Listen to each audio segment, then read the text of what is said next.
es muy sensible, muy sensible, que es cómo, pues cómo prevenir la violencia sexual contra niñas, niños y adolescentes.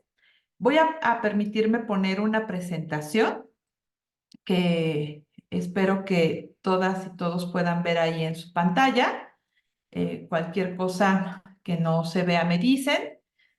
Eh, Siéntanse en libertad de tomarle fotografías o lo que quieran a la presentación. De todos modos, voy a dejarles una copia de la presentación por si alguien la necesita. Como muy bien decía Tere, yo trabajo en Guardianes, soy la directora ejecutiva de Guardianes. Guardianes es una organización de la sociedad civil que tiene el estatus consultivo en ECOSOC, organismo de las Naciones Unidas, y que ya tenemos más de 20 años trabajando justamente en cómo prevenir la violencia sexual contra niñas, niños y adolescentes. Hoy vamos a ver este tema que se llama vulnerabilidad infantil, estrategias para el cuidado y protección de niñas, niños y adolescentes. Esta es una presentación muy breve de Guardianes, que es lo que ya habíamos comentado tanto Tere como yo, que es una asociación civil y que pues centramos nuestros esfuerzos en prevenir el maltrato y la violencia sexual contra niñas, niños y adolescentes. Les quiero proponer que sigamos estos acuerdos sobre este tiempo que vamos a estar juntos, que es un tiempo corto, pero les quiero yo pedir, sé que están en sus casas, sé que son papás y mamás o docentes y que seguramente tienen pues al lado muchos distractores. Quisiera pedirles que intentemos seguir estos 4 acuerdos. El primero es que se entreguen a la experiencia. Ya sé que han tomado muchas clases por Zoom, pero por favor, pues entréguense a la plática, pongan su atención aquí. Sobre todo, entréguense a la experiencia, vívanla, disfrútanla, porque en la medida en que alguien se entrega a una experiencia, la experiencia se entrega de regreso a esa persona. Y la única manera que podemos, pues, recuperar lo que escuchamos es poniendo nuestros sentidos y nuestra atención aquí. La regla 2 que les quiero proponer es que se mantengan aquí y ahora y que quiten distractores. Sé que seguramente los niños les van a pedir cosas, que suene el teléfono, el WhatsApp, pero en la medida de lo posible, aléjense de los distractores que puedan captar su atención. Mantengan una actitud de curiosidad hacia ustedes mismos y cancelen el juicio. Miren, esto es muy importante porque vamos a hablar de un tema que es muy sensible, que es la violencia sexual cometida contra niñas, niños y adolescentes. Y la verdad es que a todos nos pega este tema, ya sea porque nosotros lo hayamos padecido o porque hayamos escuchado el caso de alguien más, o simplemente porque nos dé mucho miedo que a nuestras hijas e hijos les ocurra esta situación. Entonces, yo quisiera pedirles que no se juzguen. Si yo digo incluso alguna cosa que no es una práctica adecuada y que ustedes ya la hicieron, no te juzgues, ¿no? O sea, aquí no se pide que nadie sea perfecto. Lo que estamos buscando es más bien cómo volvernos más comprensivos y más curiosos, ¿no? Desarrolla aquí el acuerdo es que desarrolles curiosidad, que intentes decir, bueno, qué curioso, ¿por qué hago esto? ¿Por qué cuando se trata de tocar este tema, mis emociones se vuelven de esta forma y salen así, ¿no? Eh, el 4 es puedes escribirnos dudas en el chat. Si tienes alguna pregunta, la puedes escribir aquí en el chat del Zoom. O si no la quieres mandar por ahí porque no quieres que las personas que te conocen porque están en el mismo colegio o pertenecen a un mismo grupo se enteren, te pido que por favor escribas tus dudas a este correo que es info@guardianes.org.mx y con mucho gusto nosotros vamos a responderte. Por último, te quiero pedir que mantengas tu mente y tu corazón abiertos. Bueno, después de ver estos acuerdos, y espero que les parezcan adecuados, pues vamos a empezar con nuestro tema, ¿no? El objetivo de esta sesión va a ser que las y los participantes conozcan algunas herramientas emocionales para prevenir la violencia sexual contra niñas, niños y adolescentes. Vamos a empezar haciendo una pequeña dinámica. Me imagino que ya conocen ustedes esta aplicación de Mentimeter.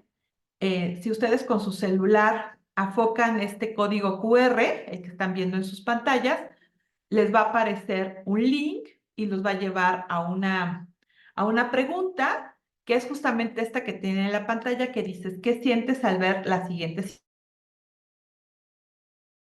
chat. Eh, También voy a escribir aquí en el chat el link por si no pueden entrar con el, si no pueden entrar con el código, los invito a que entren con el link que les acabo de dejar en el chat y que contesten esta pregunta. Les voy a ir enseñando las imágenes para que puedan hacer esta actividad. Conforme las vayamos viendo, ustedes observa qué es lo que sientes al verlas y vas a poner ahí, como si ya entraste este código, vas a ver que hay tres opciones para poner las tres emociones más intensas que sentiste al ver estas imágenes. Ajá, ¿listas, listos? Bueno, espero que se haya entendido esta instrucción.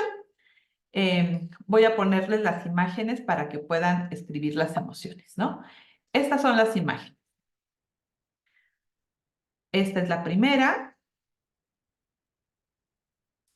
Vamos a ver la segunda.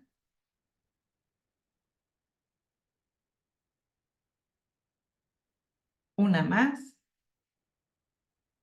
Oye, perdón, no sé por qué se regresó.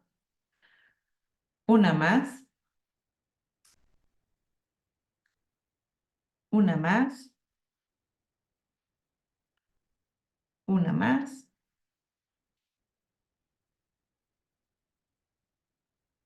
Una más. Esa es la última. Pueden poner ahí en la aplicación o en el link que les puse cuáles son las emociones que los hacen sentir estas imágenes que hablan sobre maltrato a la infancia.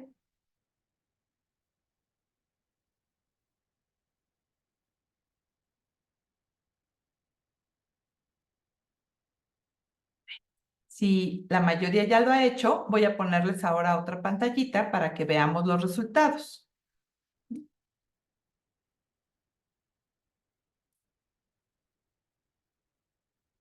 Fíjense muy bien. Vamos a ver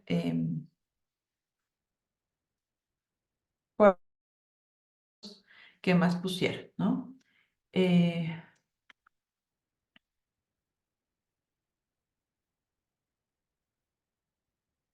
Ay, perdónenme, no acabo de hacer. Ah, no, sí, sí, está bien. Perdón, perdón, perdón. Miren, estas son las emociones que más, sí estará bien. Estas son las emociones que más mencionaron.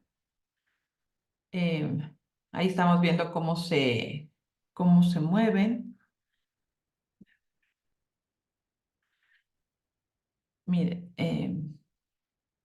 lo que ven es en general tristeza, miedo, dolor, coraje, frustración, venganza, o sea, como deseo de vengarse, me imagino, impotencia, aislamiento, ¿no? Tristeza, susto, aislamiento. Pero yo creo que ahí nos faltan varias respuestas porque dice que han respondido 29 personas, ¿no? 29 respuestas. Somos muchos más en el chat, pero tal vez pérdida de inocencia, ¿no? Aislamiento, impotencia, desolación, triste y enojo.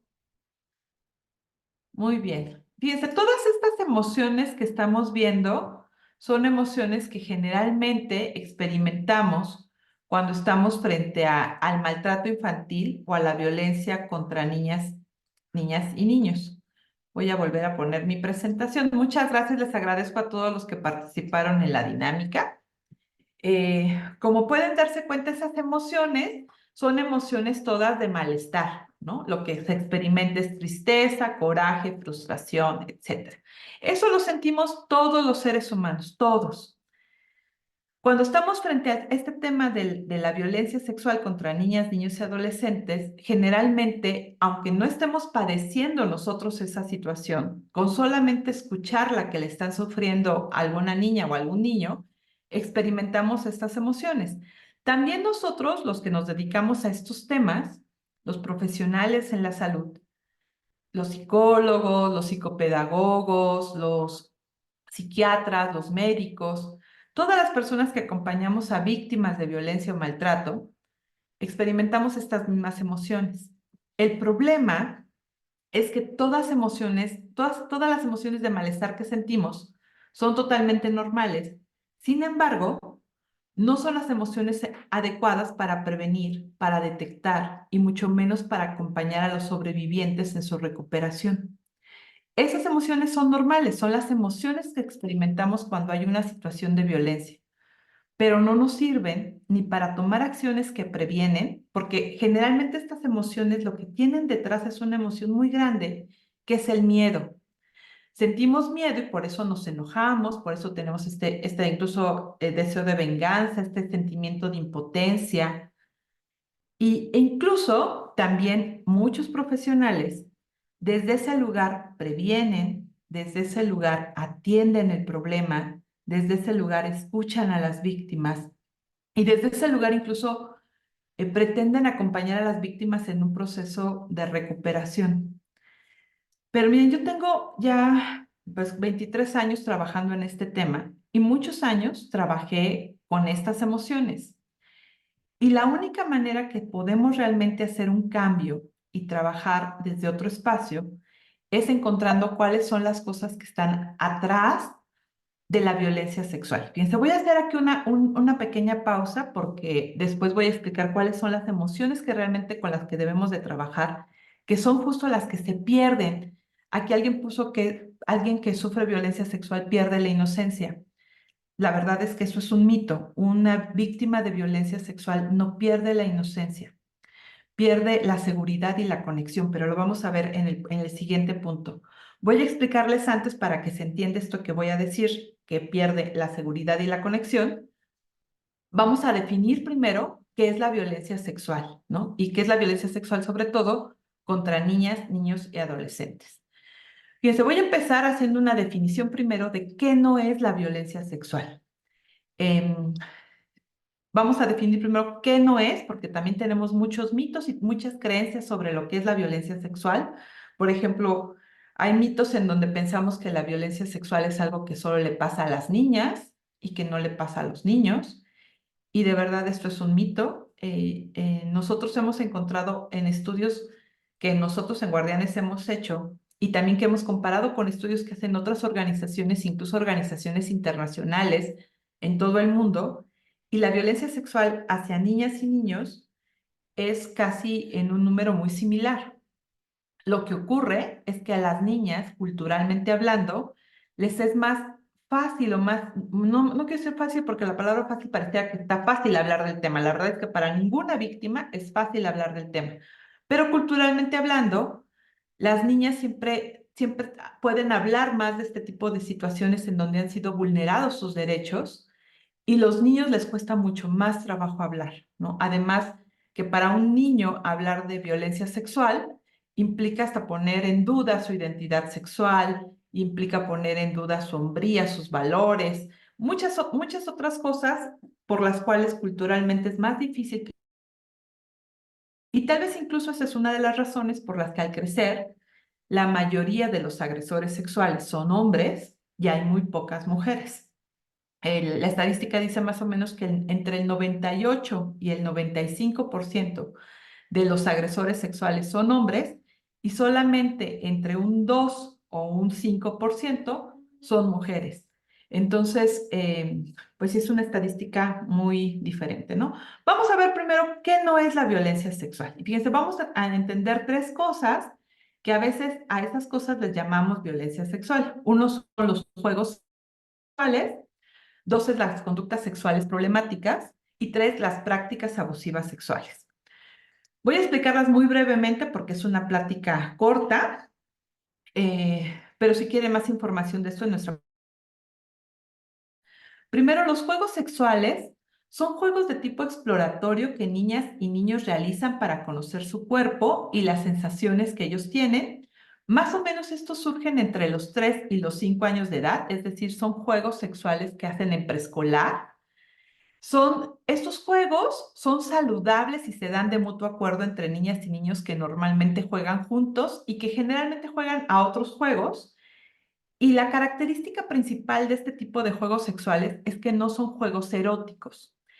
Es, por ejemplo, cuando una niña y un niño juegan al doctor, ¿no? Y entonces dicen, ah, vamos a jugar al doctor, yo soy tu médico, por favor tú desvístete, quítate la ropa para que podamos verte, ¿no? O jugar al papá y a la mamá y pueden decir incluso, ay, vamos a quitarnos la ropa porque yo sé que los papás se duermen desnudos. Vamos a desvestirnos y a meternos en la cama para jugar al papá y a la mamá. En realidad, este juego, si se fijan, no es un juego en donde se está viendo una conducta erótica.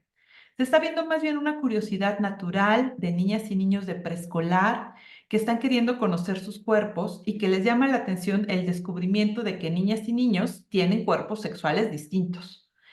Este tipo de juegos son normales, e incluso favorecen el desarrollo sexual y más bien en ocasiones pueden convertirse en una situación de problema cuando en el kinder adultos ven este tipo de juegos e inmediatamente le ponen un tono erótico cuando los niños que estaban haciendo esta actividad pues no estaban viéndolo de esa manera. Si el juego se volviera erótico, o sea, si el juego ya tuviera algunas conductas más de tipo sexual, que hay una cosa que no dije al principio de esta plática, pero es necesario, si tienen a niños cerca, yo les agradecería mucho que no escuchen esta información porque es una información para adultos. Así es que si hay niños por ahí, por favor, mándenlos a jugar o mándenlos a hacer otra actividad para que no escuchen esto, porque también abusar sexualmente de niños también implica adelantarles información no adecuada a su edad y su sensibilidad, ¿no? Pero bueno, cuando vemos que este tipo de juegos, los juegos que niños de 3 a 5 años de edad preescolar pueden practicar, que ya le vemos un tono erótico, como por ejemplo si los niños estuvieran jugando a realizarse sexo oral o a una actividad que vemos que está hipersexualizada o que tiene un tono de una sexualidad adulta, esos ya no son juegos sexuales, les vamos a llamar conductas sexuales problemáticas. Pero fíjense, aunque los niños estuvieran jugando este tipo de situaciones, porque el término conductas sexuales problemáticas es un término que se ha usado con niñas y niños menores de 12 años, porque no estigmatiza y centra la atención específicamente en la conducta abusiva más que en la identidad del niño o de la niña. Voy a explicar esto con mucha calma. Cuando tenemos a niños menores de 12 años jugando o haciendo actividades que son conductas sexuales o conductas eróticas que no son adecuadas, más que pensar primero en que esto es violencia sexual, vamos a verle una connotación de que es una conducta sexual problemática. De hecho, aunque veamos a dos niños, vamos a pensar una niña de 6 con un niño de 10 años jugando al papá y a la mamá, como lo mismo de los niños del kinder, que a esa edad los niños ya no quieren jugar esas cosas y si están jugando igual a desvestirse o a ver sus cuerpos, más que pensar que esto es violencia sexual, esto es una conducta sexual problemática. Podría ser, y lo voy a poner así, por favor, escuchen el podría, no es siempre una regla, podría ser que alguno de los niños que está sugiriendo este juego haya visto, escuchado, oído o incluso sido víctima de una situación de violencia sexual y entonces la está repitiendo con sus pares. Cuando vemos este tipo de conductas, no es algo en donde el niño de 10 está abusando de la niña de 6.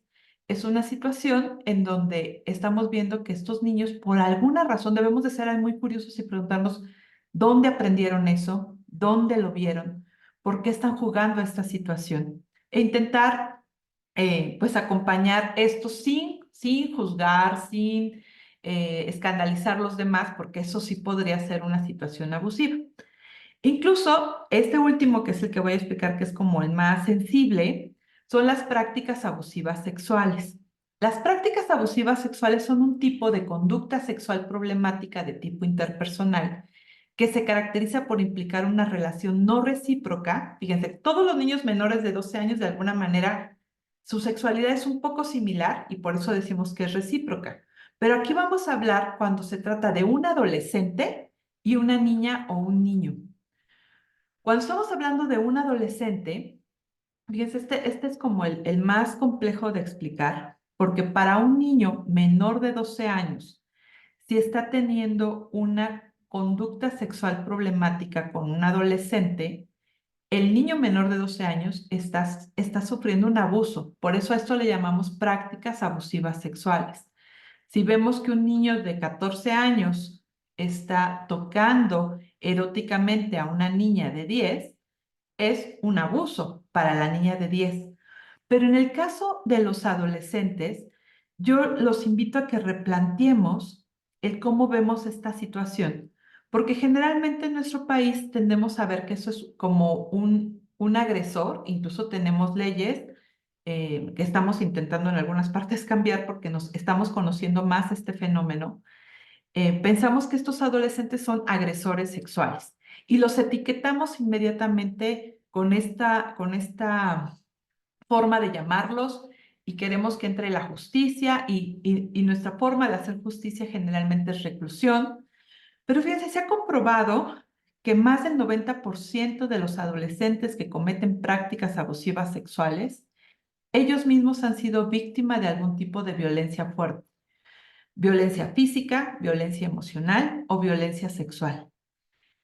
Cuando un adolescente toca eróticamente a un niño menor de 12 años, evidentemente para el niño es violencia, ¿no? Es un asunto de abuso. Hay que darle atención y tratamiento a ese niño como a cualquier otro sexual. Pero lo que estamos viendo también es que este adolescente está siendo también víctima en otro espacio de alguna forma de violencia. Y en países en donde se lleva tratamiento con estos adolescentes, que en nuestro país ya hay ahora una organización que está dándole atención a estos adolescentes, cuando se da una atención adecuada, prácticas basadas en evidencia científica, que se puede revertir esta situación, también más del 90% de los adolescentes que pasan por estos programas no vuelven a tocar eróticamente a ninguna niña o niño en su vida. Y eso realmente evita que la violencia siga ocurriendo, porque lo que vemos que ocurre cuando un adolescente tiene una pena legal por esta situación que incluye reclusión, que incluye algún tipo de castigo, de sanción legal, y no se le trata, porque si hubiera esta sanción legal, pero en el tutelar o en la situación donde esté, recibe una atención psicológica adecuada, pues podría tener también un acompañamiento que le permitiría reparar esta situación. Pero cuando no ocurre esta reparación y solamente se le criminaliza, generalmente incluso esto puede resultar en un daño más grande en donde de adulto sí desarrolle alguna psicopatología en donde siga repitiendo esta misma situación abusiva, ¿no? Entonces, fíjense, estas tres cosas que acabo de explicar que son diferentes, los juegos sexuales, las conductas sexuales problemáticas y las prácticas abusivas sexuales, en realidad todavía no son violencia sexual. ¿Qué sí es la violencia sexual contra niñas, niños y adolescentes?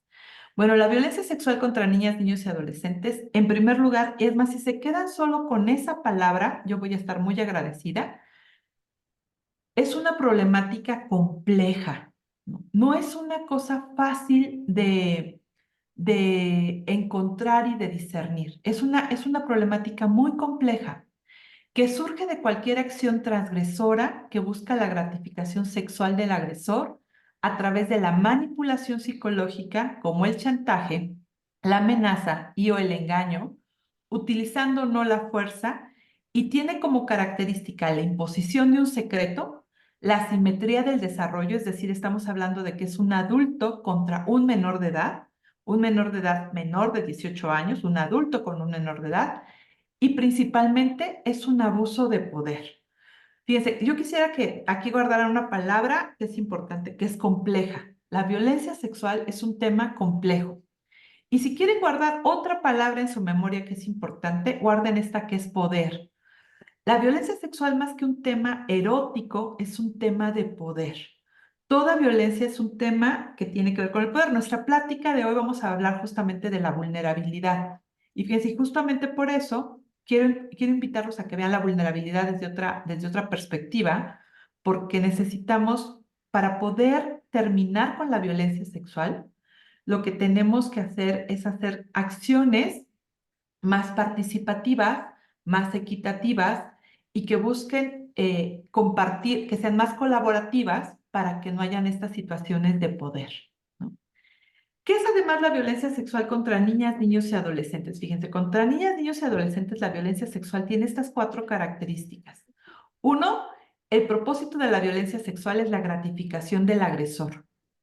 Dos, existe una diferencia de edad y por lo tanto asimetría en el desarrollo y conocimientos de las o los agredidos y el agresor, de tal manera que constituye un abuso de poder de este último hacia las o los menores de edad. Es decir, hay una diferencia de edad significativa. Las formas que el agresor emplea para someter a los agredidos van desde el engaño, el chantaje, amenazas, premios, castigos, manipulación, hasta el uso o no de la fuerza. Fíjense, más bien lo que hay en esta situación son muchas situaciones de manipulación. Como decimos, esta palabra poder, que aquí la tenemos hasta en grandote para que la recordemos más, es una situación de poder donde hay mucha manipulación e incluso la víctima podría sentir que su figura importante, una figura en la que confía, a la que quiere, es el agresor, porque está muy manipulado. En muchas ocasiones hay personas que dicen, ay, es que a los niños o a los adolescentes, sobre todo con adolescentes, eso les gusta. No, no les gusta, están muy manipulados. Es que él dio su consentimiento. Ninguna niña, niño puede dar su consentimiento para este tema. No hay posibilidad de que exista el consentimiento. Y generalmente lo que ocurre es que la víctima no alcanza a comprender la violencia sexual que está viviendo. También mucha gente piensa, bueno, ¿por qué si a una víctima le está pasando esto que es una cosa terrible? Pues no dice, no habla, no va y se queja, no pone una denuncia, no le cuenta a alguien que la pueda proteger. Vamos a ver brevemente algunas situaciones de por qué pasa esto, pero quiero decirles que generalmente ante una situación de violencia sexual en donde la víctima tiene una relación afectiva y de sumisión hacia el agresor, generalmente tarda mucho en darse cuenta de que lo que le ocurrió es violencia sexual, incluso años. Lo que es normal en este fenómeno es que una víctima tarde 10, 20, 30 o 40 años en hablar del tema. ¿Por qué? Porque es toda manipulación que una persona adulta ejerce sobre una niña, niño o adolescente utilizando poder o control para gratificar su deseo sexual, pudiendo, fíjense, además también esto es clave, pudiendo o no existir contacto físico. Como la plática es muy breve, no puse ninguna lámina que hablara de violencia en el entorno digital, pero toda la violencia que ocurre en el entorno digital deja las mismas secuelas que cuando ocurre en un contexto familiar, escolar, comunitario, eclesial vamos, lo que nosotros los adultos luego llamamos la realidad, ¿no? Generalmente cuando alguien dice la realidad y la virtualidad es porque es como adulto y grande, mayor tal vez de 30. En general, para los niños y las niñas, lo que ocurre en el entorno digital y lo que pasa en un contexto real es exactamente lo mismo. Y entonces, las secuelas que vemos cuando ocurren, aunque no haya contacto físico, son igual de graves, ¿no? Bien, entonces fíjense, ya vimos 2 puntos clave, ¿no? Primero, ¿qué emociones sentimos ante la violencia? Y vimos que esas emociones no eran las que teníamos que sentir.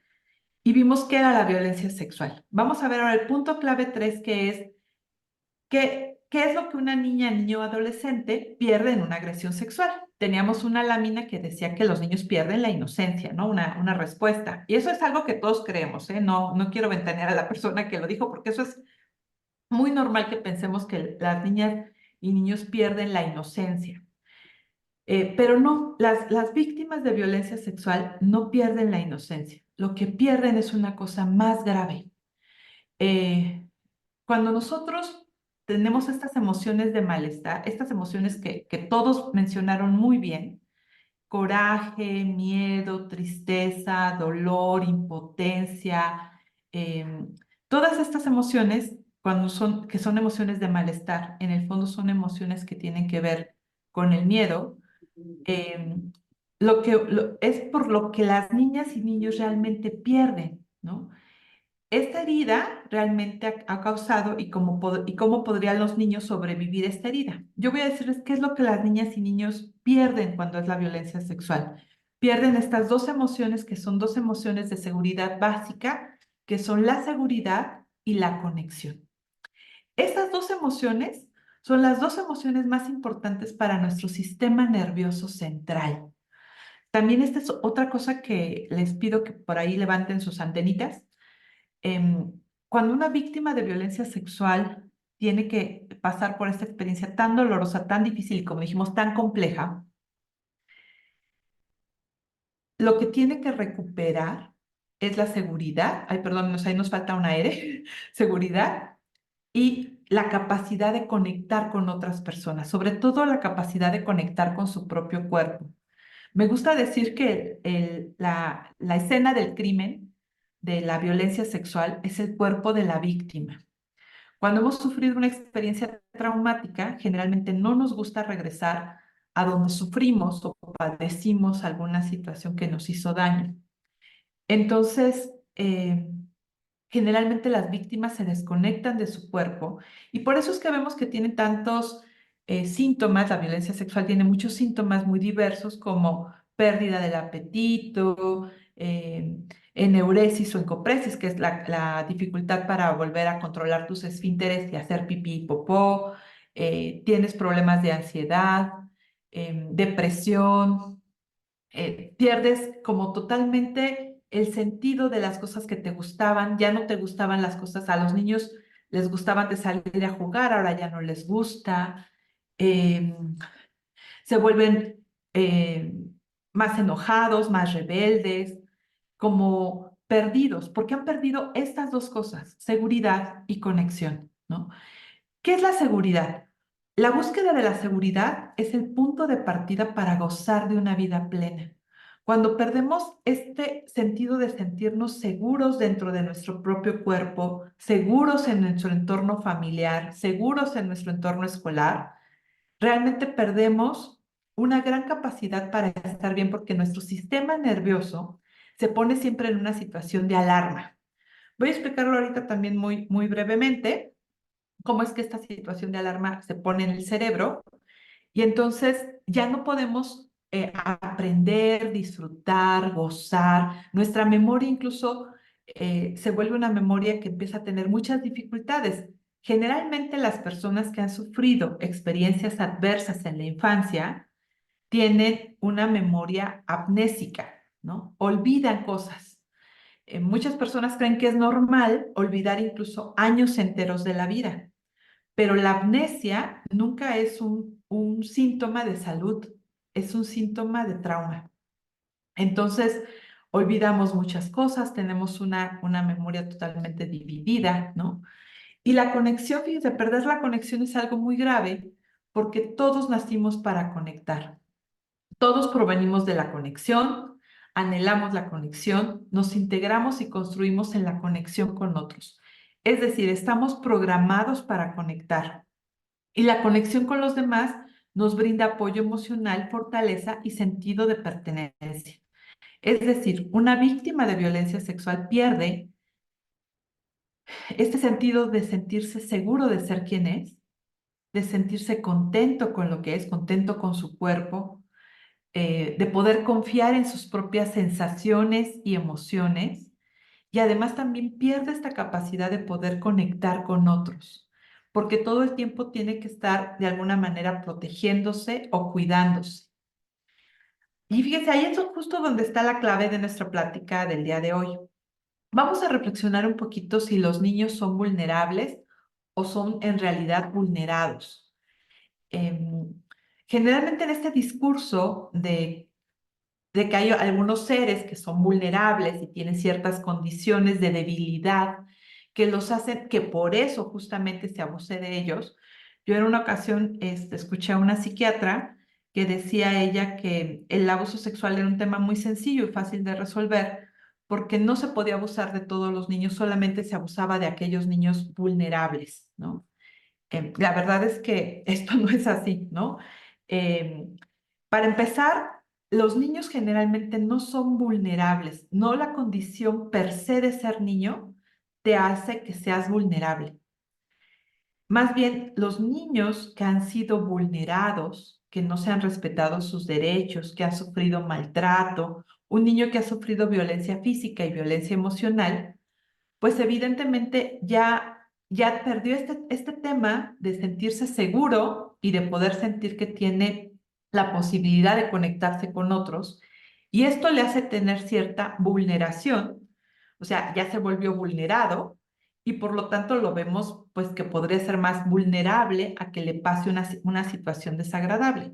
De hecho, muchas personas no se explican por qué alguien que sufrió violencia en la infancia, que sufrió violencia física, violencia emocional, violencia sexual, le sigue recurriendo esta situación en varios momentos de su vida, ¿no? Y hay personas incluso que dicen, es que no puede ser. ¿Cómo no aprendió a la primera que esto estaba mal? Ya le gustó, le siguen pasando cosas así toda su vida. Bueno, esto es así porque generalmente cuando alguien va perdiendo la capacidad de conectar y la capacidad de sentirse seguro, ha sido tan vulnerado que generalmente esta situación, pues posiblemente le pueda ocurrir en más ocasiones. Para que no te vuelva a ocurrir, antes se creía incluso que lo que se necesitaba era que las víctimas hicieran recuerdo del tema, que regresaran a recordar exactamente lo que les pasó. Hoy sabemos en prácticas adecuadas para superar el trauma, que incluso este recuerdo, el recuerdo del momento en el que fuiste abusado, violentado, puede ser otra vez revictimizante y te puede, si en lugar de hacerte bien, vas a seguir perdiendo la seguridad y la conexión. Lo que necesitamos que las niñas y los niños que han sufrido violencia sexual recuperen es la seguridad y la conexión. Yo a veces lo digo de una forma muy romántica, siempre digo que hay que prevenir desde el amor y no desde el miedo. Y más bien ahora ya intento explicarle a todo el mundo que cuando nos referimos a referir con amor, no nos estamos refiriendo a hablar bonito, ¿no? O a no tocar el tema. No, no, no, este tema es un tema doloroso, es un tema difícil, pero la manera de tocarlo no es pidiéndole a la víctima que busque en su memoria fragmentada y en su memoria amnésica fragmentos del recuerdo que lo traumatizó, sino más bien, ¿cómo le hacemos para que esta persona recupere la seguridad y pueda volver a conectar con los demás? Y entonces ahí justamente entra esta doctora, que es la que ustedes ven en su pantalla, que es la doctora Brené Brown, que ha dado una explicación muy linda sobre lo que es realmente la vulnerabilidad.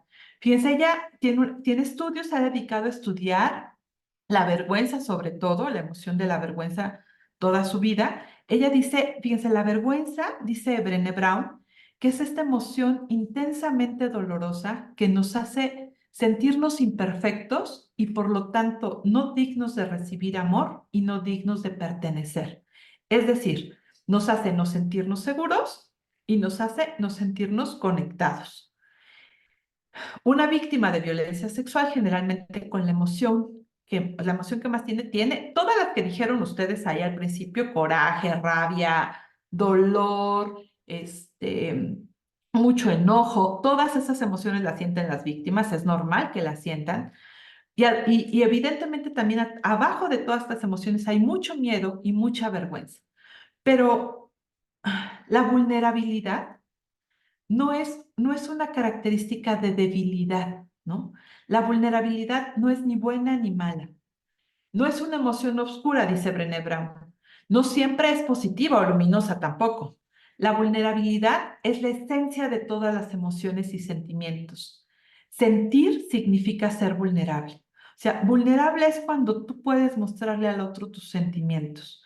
Una víctima de violencia sexual ha sido tan vulnerada que queda como con esta emocionalidad expuesta y por eso le pueden pasar más abusos. Pero en realidad la vulnerabilidad, todos los seres humanos somos vulnerables, ¿no? La doctora Brené Brown habla de desterrar 3 mitos sobre la vulnerabilidad. Uno, pensar que la vulnerabilidad es debilidad. Y fíjense, justamente para nuestro tema de la violencia, todas las prácticas basadas en evidencia científica que atienden el trauma, es decir, el daño que pasa en el sistema nervioso central autónomo y que ayudan a restaurar la memoria de las víctimas y que les ayuda a recuperar la seguridad, de sentirse a gusto en su cuerpo, de volver a recuperar su cuerpo, sus emociones, su sexualidad y de poder volver a confiar en los otros, a tener intimidad emocional profunda. Todas las prácticas basadas en evidencia que ayudan realmente a las víctimas, lo que necesitan es situaciones de más equidad. Trabajar el tema del poder mucho. Es una tentación para las personas que nos dedicamos a estos temas sentir que nosotros tenemos el poder de ayudar a los que están acá abajo, porque esa situación incluso de yo tengo el poder, yo tengo la sabiduría, yo sé lo que tú necesitas, vuelve a ser un desequilibrio que no ayuda a que las víctimas puedan recuperarse, ¿no? Entender la vulnerabilidad como debilidad es de alguna manera poner a alguien abajo y yo arriba. Y lo que necesitamos son experiencias más colaborativas, más inclusivas, o sea, que podamos ver adultos, niños, adolescentes trabajando en este tema, incluso en donde las niñas y los niños también los escuchemos y podamos aprender lo que ellos observan a su alrededor. Cuando las niñas y los niños participan en estas prácticas para prevenir la violencia desde un espacio, desde su mirada, estas prácticas se vuelven mucho más eficientes y más enriquecedoras, ¿no? Otro mito de la vulnerabilidad, dice la doctora Brené Brown, es pensar que yo no soy vulnerable, ¿no? Todos los seres humanos, cuando vivimos nuestras emociones, somos vulnerables. Creemos, es cierto, y hay muchos libros que hablan de que vulnerables pues son la gente pobre, vulnerables son los niños que tienen discapacidad, vulnerables son los migrantes, vulnerables, ciertamente esas son condiciones en donde hemos vulnerado algún tipo de derecho de estas personas y hemos dejado en una situación más vulnerable. Pero incluso la mejor manera de resarcir esta situación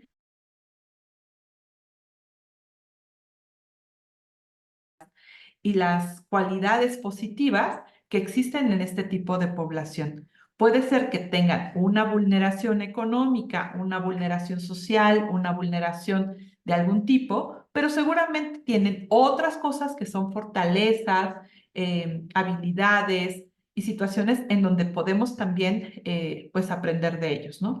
Y el tercer mito también es la vulnerabilidad es pasarse de la raya o revelaciones indiscretas o experiencias íntimas. Vulnerabilidad es la capacidad que los seres humanos tenemos para exponer nuestros sentimientos, ¿no? De hecho, vulnerable es estar vivo. La vulnerabilidad es un prerequisito para la intimidad emocional.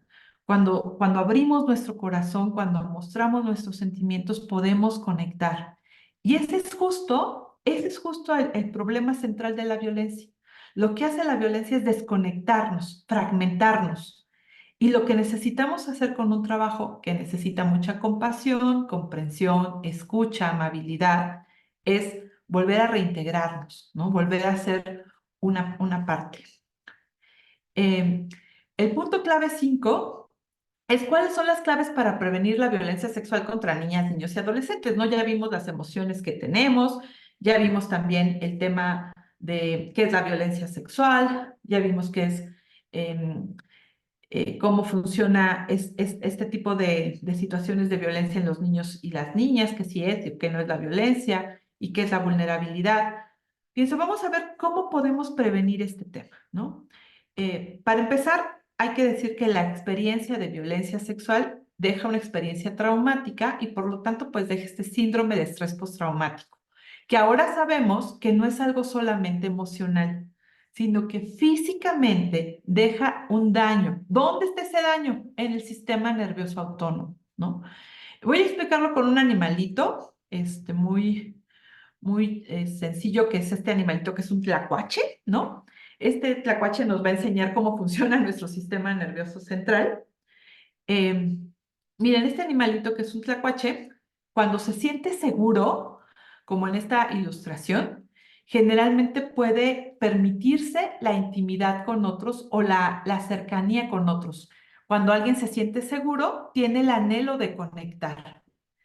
En cambio, cuando experimentamos peligro, cuando nuestro sistema nervioso siente una situación de peligro, sentimos este tema de poder sobrevivir y entramos en movilidad. La primera respuesta que nuestro sistema nervioso hace cuando nos sentimos en peligro es ponernos en lucha o en huida. Si se fijan, cuando yo les pregunté qué emociones sienten, todas estas emociones que mencionaron de enojo, deseo de venganza, coraje, bueno, tristeza no, estas emociones como de una acción son emociones que caen en la lucha o en la huida. Es normal que ante una situación de peligro real o imaginaria tengamos estas emociones, lo hace nuestro sistema nervioso en automático, por eso es nuestro sistema nervioso autónomo. Aquí concretamente el sistema nervioso simpático nos pone en lucha o en huida. Cuando el peligro es muy, muy grande para este bonito tlacuache, el tlacuache cuando tiene un peligro muy grande y no puede ni luchar ni huir, porque si lucha, el peligro con el que está luchando es más grande y le va a ganar, o si huye, el peligro lo va a alcanzar. Generalmente lo que el tlacuache hace es entrar en esto que se llama tanatosis o parálisis, que es congelarse, ¿no? Y ya no luchar para poder sobrevivir. Cuando tiene el tlacuache mucho peligro, entra en colapso. Lo mismo le pasa a muchas víctimas de violencia sexual. Hay mucha gente que dice, bueno, pero si un día tu tío o tu abuelito o tu papá, porque además el 80% de los casos es alguien del interior del núcleo familiar el que abusa de una niña o un niño. Si tu abuelito, tu papá o tu tío te toca una vez, pues una vez se entiende, ¿no? Pero tantas, y nunca pidió ayuda, nunca gritó, yo lo hubiera pateado, lo hubiera pegado, hubiera salido corriendo. Sí, eso es lucha-huida. Pero cuando el peligro es tan grande como en el caso de la violencia sexual, muchas víctimas hacen lo mismo que este tlacuache y lo que hacen es quedarse paralizados o congelados y esperar a que la situación pase lo más rápido posible, que el agresor termine lo más rápido de hacer lo que está haciendo y que lo deje sobrevivir. En el reino animal, cuando un animalito se hace el muerto para sobrevivir, no regresa con una situación de trauma y dice, ay, qué mal, qué cobarde fui que no luché. No, sabe que esa acción también le ayuda a sobrevivir. Pero los seres humanos cuando nos congelamos y nos paralizamos y no hacemos nada, generalmente experimentamos esta emoción que es vergüenza, mucha culpa, mucho miedo, que nos hace también seguir paralizados, no hablar del tema y hablarlo mucho después, ¿no? Fíjense, trauma voy a ponerles algunas definiciones muy rápidas porque ya sé que ya se me está acabando mi tiempo. El trauma, dice el doctor Stephen Porges, que es el creador de la teoría polivagal, que es esto que les explicaba yo brevemente y de una forma muy sencilla, que acabo de explicar un poquito del sistema nervioso autónomo. El doctor Porges dice que trauma es una interrupción crónica de la conexión.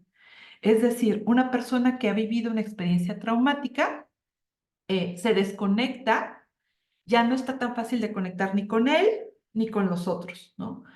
La doctora Pac Ode, que es la creadora de la terapia sensoriomotriz, que es una de las terapias que más funcionan para ayudar a víctimas de violencia sexual, dice que el trauma se refiere a la exposición a acontecimientos que representan una amenaza real o percibida a la seguridad o a la existencia.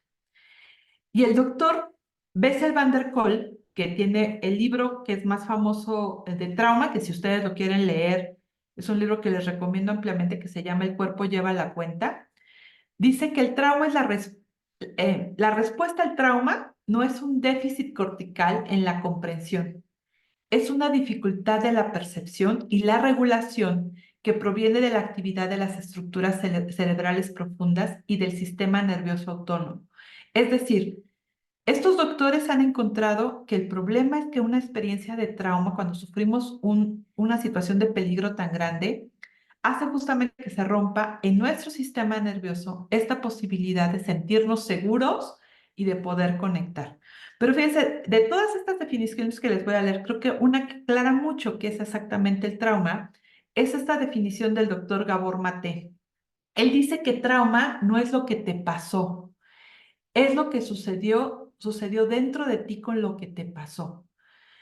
Fíjate, la violencia sexual, la violencia física, la violencia emocional en la infancia no son en realidad el trauma. El trauma surge por las cosas que ocurrieron alrededor de esta experiencia.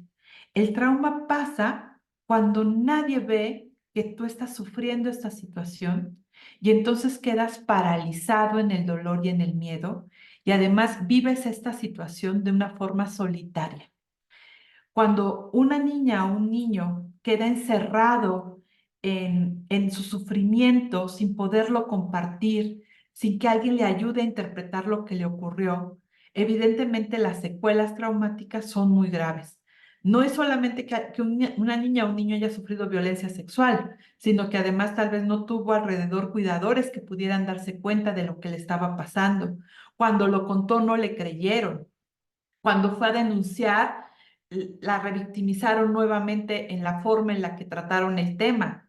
Cuando pidió ayuda, los profesionales no estaban capacitados para saber cómo acompañarlo. Todo eso, en lugar de generar más bienestar, en lugar de recuperar la seguridad y la conexión, pues van haciendo que el trauma se vuelva más grave, ¿no? El doctor Peter Levine dice que la mayoría de las personas consideran al trauma un problema mental o incluso un trastorno cerebral.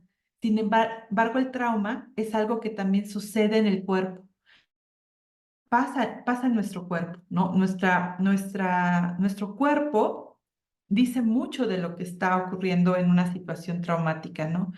Y esta definición de Deb Dana es también una de las principales representantes de la teoría polivagal. Ella dice que el trauma sucede cuando nos atascamos en el dolor. Trauma no es que hayas vivido una experiencia dolorosa, es que te quedaste atascado en ella. Cuando se recibió la ayuda adecuada, esta experiencia no tiene por qué marcar la vida de los niños. También es un mito pensar que si alguien sufrió violencia en la infancia o maltrato severo o alguna situación grave de abandono, desamparo, lo que sea, pues va a tener una huella psicológica toda su vida. Si eso pasa, si no recibes la atención adecuada. Si recibes la atención adecuada, puedes desarrollar resiliencia e incluso puedes superar estas situaciones y pueden no tener ese impacto tan negativo en la vida, ¿no? ¿Qué es lo que sí hay que hacer? Que de esta plática de eso se trataba, ¿no? Pues fíjense, lo más importante es prevención temprana. La prevención temprana es un conjunto de acciones anticipadas y organizadas que impiden la ocurrencia de un riesgo y favorecen en el presente y en el futuro la garantía de los derechos, así como la promoción del desarrollo y de una cultura de paz. Por ejemplo, voy a decir algo muy, muy breve porque creo que ya me estoy pasando del tiempo, mil disculpas. Una cosa muy concreta que podemos hacer es reconocer que la educación sexual debe de ser de acuerdo a la edad y la sensibilidad de los niños y las niñas, y se da desde el día uno que una niña o un niño nace. Educar la afectividad y la sexualidad es educar sobre todo la sensación, las emociones, los sentimientos, las relaciones, la capacidad de conexión y la capacidad de disfrutar, de tener un sano placer con todas las cosas que nos rodea, de poder disfrutar de la vida. Abrazar, besar, tocar adecuadamente a niñas y niños es una buena educación sexual. Por ejemplo, con los niños pequeños, más que decirles que nadie toque tus partes privadas, y si alguien te toca es, uy, es una cosa horrible, lo que hay que decir es, si alguien te quiere dar un beso o un abrazo, no puede ser a escondidas, tiene que ser donde todos lo veamos. Si alguien te quiere dar un beso o un abrazo, mira aquí, donde mamá, donde papá te estén viendo, ¿no? Lo que no se vale es que alguien te quiera besar o abrazar a escondidas. Las caricias buenas son aquellas que nos damos en público. No están bien cuando nos las damos escondidas, ¿no? Una caricia buena además se siente bien en tu cuerpo, te sientes cómodo en tu cuerpo.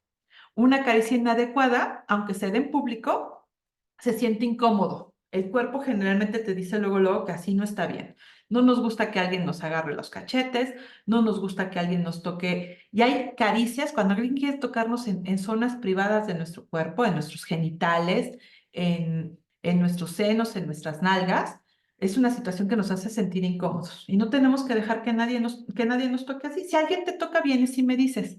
Pero si te fijas, la forma en la que yo lo estoy diciendo no tiene que ver con espantar, con meter miedo, con decirles a los niños que esta es la cosa más vergonzosa, humillante que les pueda pasar.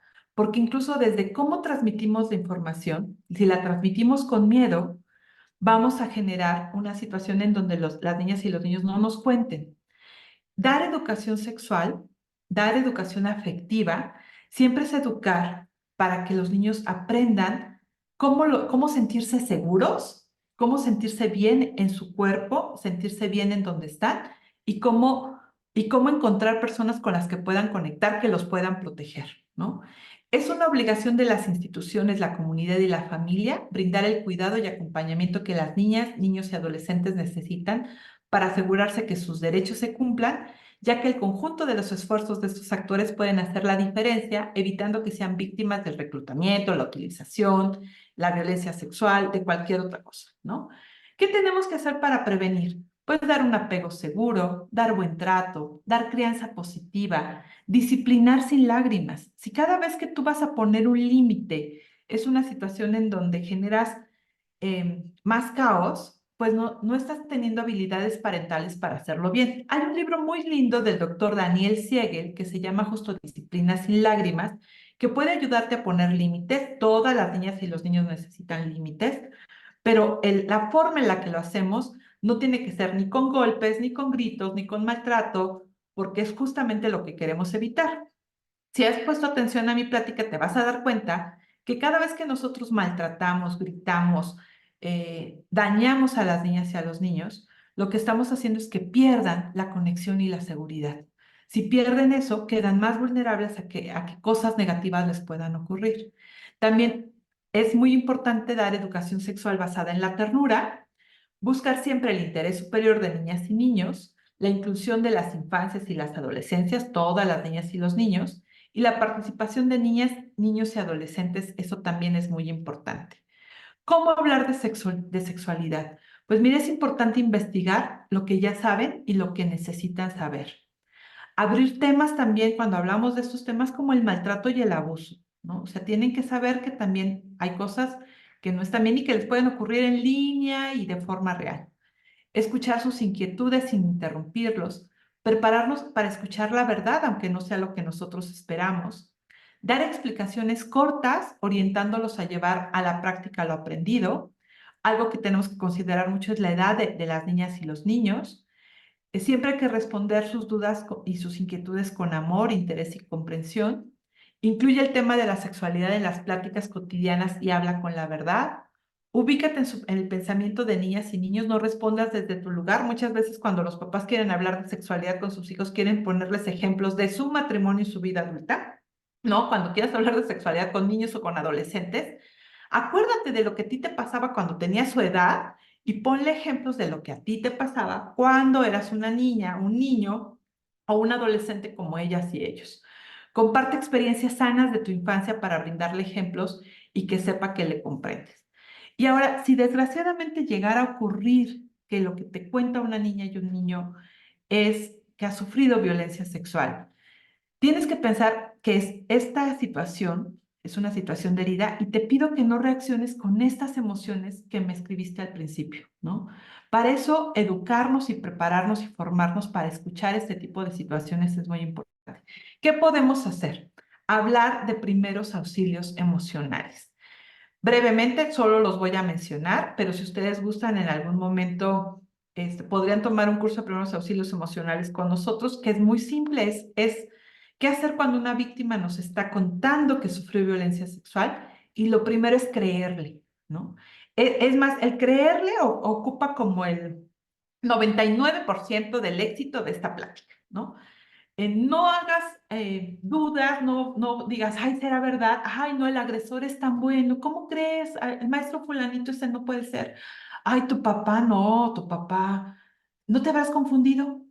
¿Estás segura? Esas preguntas no son las más adecuadas. Hay que creerle. 100% si una víctima se le cree, es lo más probable que pueda buscar, seguir buscando ayuda y encontrar en algún momento la ayuda adecuada. Dos, hay que contener. Ustedes ya saben que las emociones que una víctima tiene son estas que dijimos al principio: enojo, coraje, rabia, y lo que hay que hacer es contener, no quitarlas, ¿no? Escuchar las emociones y incluso pues hacerle ver que esas emociones que siente son normales. Todos las sentimos cuando sabemos que hay una situación de violencia. Tres, calmar, ¿no? Tal vez para calmar ayuda mucho hacer algún ejercicio de respiración.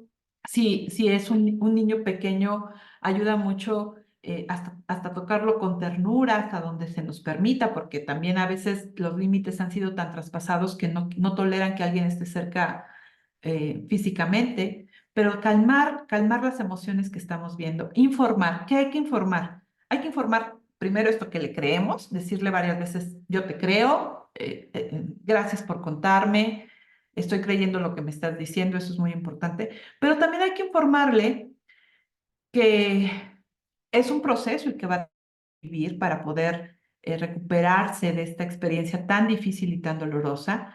Hay que informarle que hay que buscar la ayuda adecuada, que esto no es un día de ya lo conté y ya se resolvió, va a ser un proceso, que ese proceso pasa por muchas circunstancias complejas y difíciles, pero también que pues al final del túnel seguramente vamos a encontrar algo que nos ayude a iluminar esta experiencia, ¿no?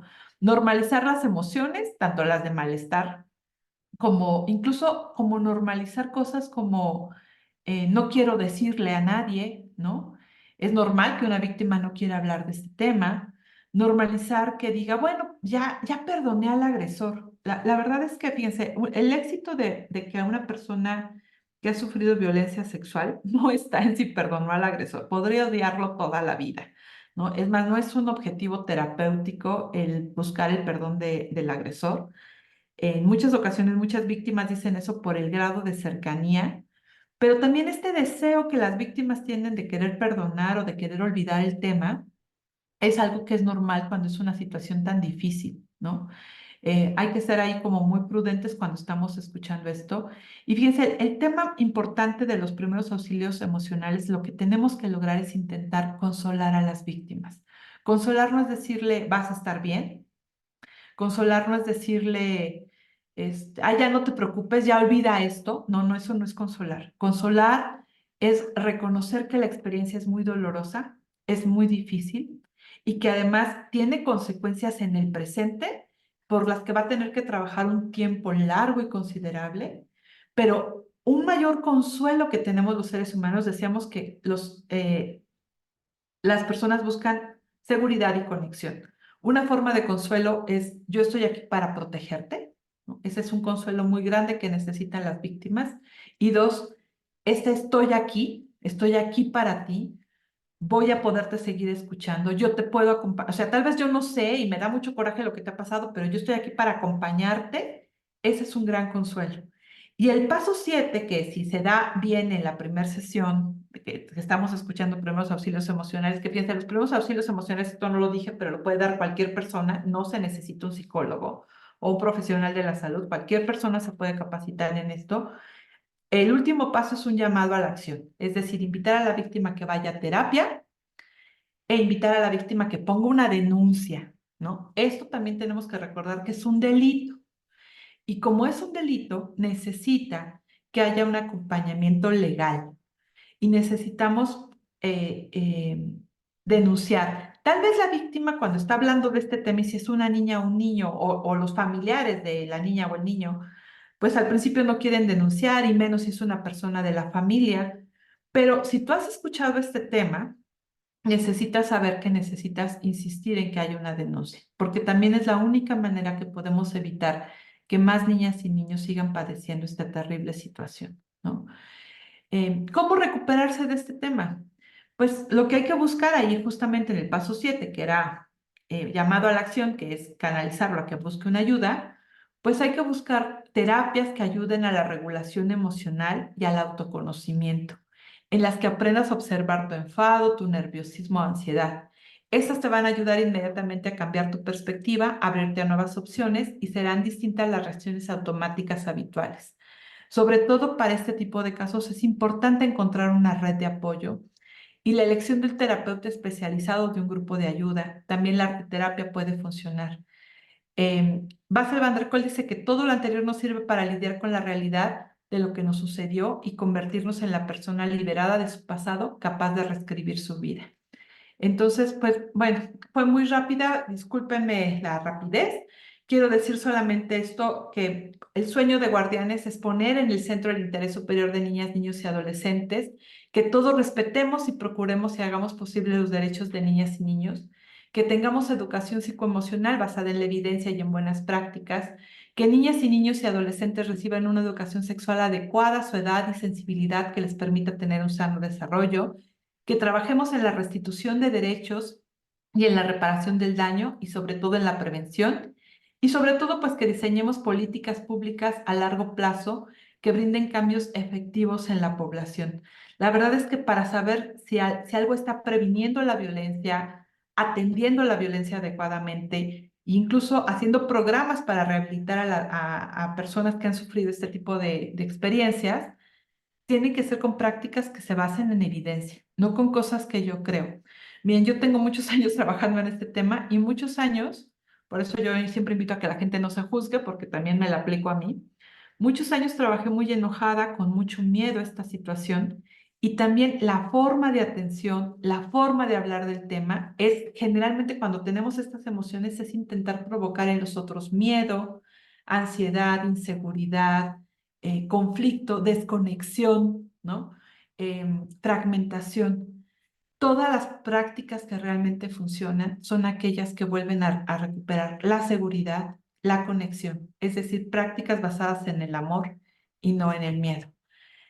Porque además el factor más importante es que no se trata que retiremos del camino de niñas y niños las muchas dificultades que pueden enfrentarse, sino más bien nuestro tema principal es cómo hacemos niñas y niños a prueba de traumas.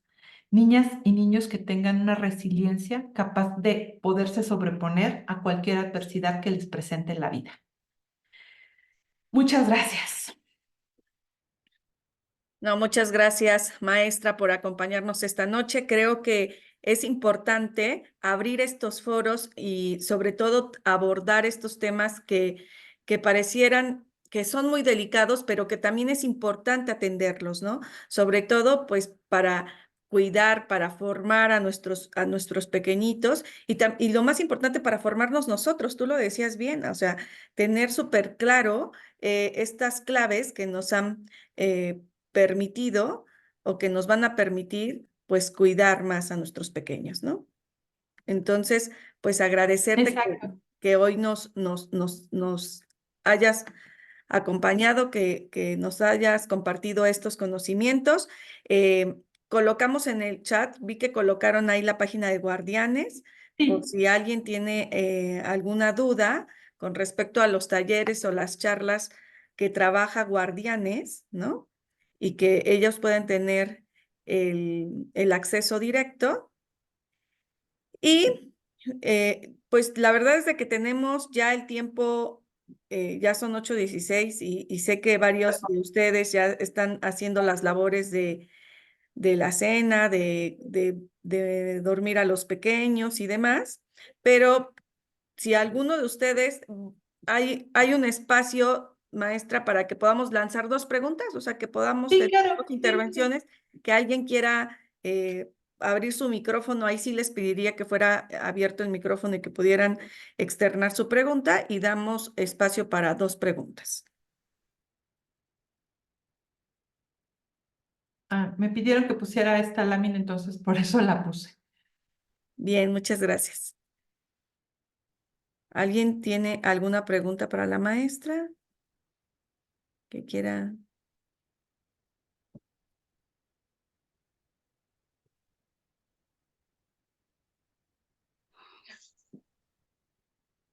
No, creo que no hay Pues preguntas. creo que no hay preguntas, efectivamente. Pues agradecerte que nos hayas acompañado esta noche seguramente habrá un espacio para que podamos tomar este taller de primeros auxilios emocionales, que es bien importante. O sea, creo que incluso la charla que sigue debería de ser el tema de los auxilios, de los primeros auxilios emocionales, porque creo que nos daría mucho más herramientas. Pero también agradecerte que nos hayas compartido más bien estos tips que nos hagan pues estas señales de alerta con nuestros pequeños. Y pues yo les pediría a todo nuestro público que le demos un aplauso virtual a la maestra Rosario, que generosamente nos acompaña esta noche. Y pues comentarles que en el 25, me parece que es el 25 de febrero, nuestra siguiente reunión, que les haremos llegar el link para nuestra siguiente conferencia con padres de familia. Y pues que tengan una excelente noche y nos vemos en febrero. Gracias.